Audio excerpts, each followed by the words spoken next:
So imagine you just got this massive promotion, right?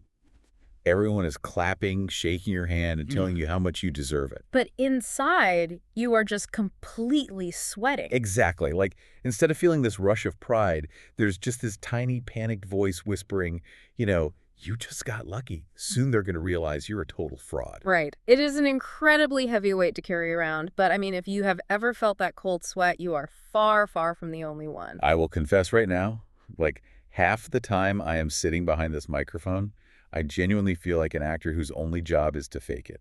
Oh, I hear that completely. I'm just waiting for someone to burst into the studio and, I don't know, take my notes away. Yeah, And I think that's actually why we're doing this today.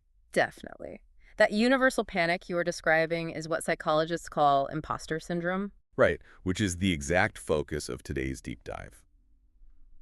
When I was digging through the psychology journals and coaching notes for our topic today, The Imposter Within, I realized our mission just had to be unpacking the psychology of our careers to cure this secret panic. And our goal today is to lift that weight right off your shoulders, really, by looking at how our minds actually process success. Let's start with the paradox here, though. You would think that achieving success would cure the anxiety, right? You think so, yeah.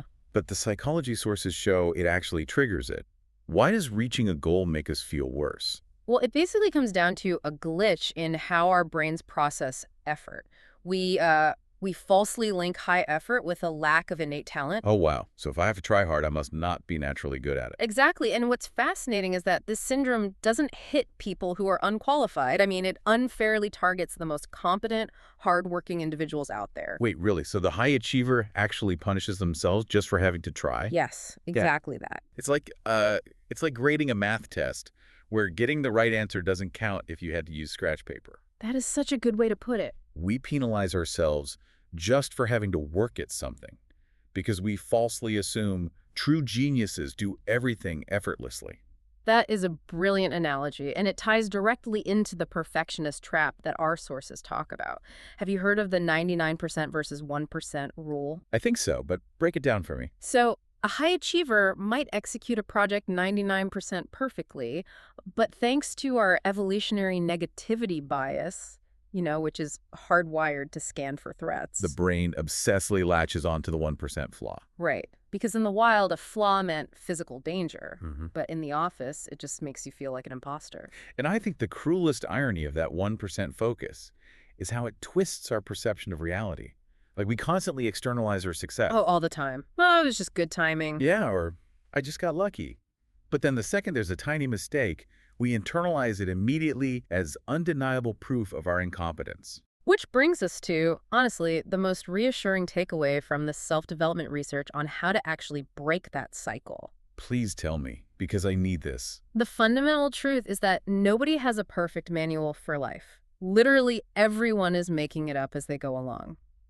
Okay, wait. I have to push back on that a little bit. Sure, yeah, go for it. Because if you're telling me the CEO of a Fortune 500 company or, like, the chief surgeon at a hospital is just winging it, that sounds terrifying, not reassuring. Right. I know it sounds scary until you understand the concept of pluralistic ignorance. Pluralistic ignorance. What is that? It's a psychological term for a situation where a majority of group members secretly reject a norm, but they incorrectly assume everyone else accepts it. Oh, so basically everyone secretly feels like an imposter. Exactly. But because no one talks about it, you assume you are the only one who doesn't have it all figured out. Wow.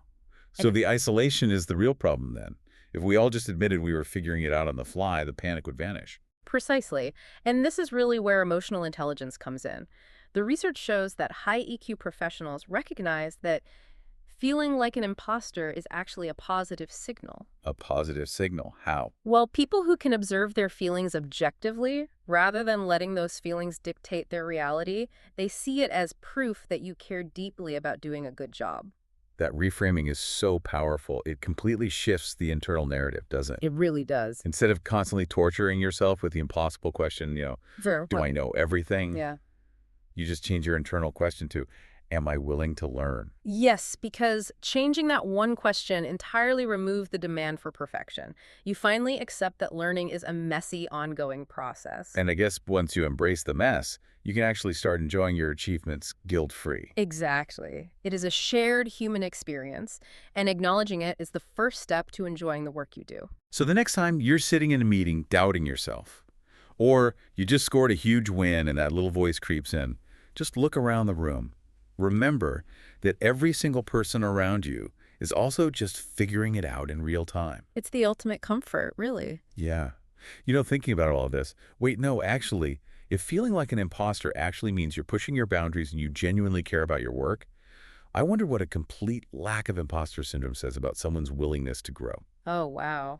That is a very revealing question about human nature. Right. Just something for you to ponder the next time you feel the panic setting in. Thank you so much for joining us on this deep dive.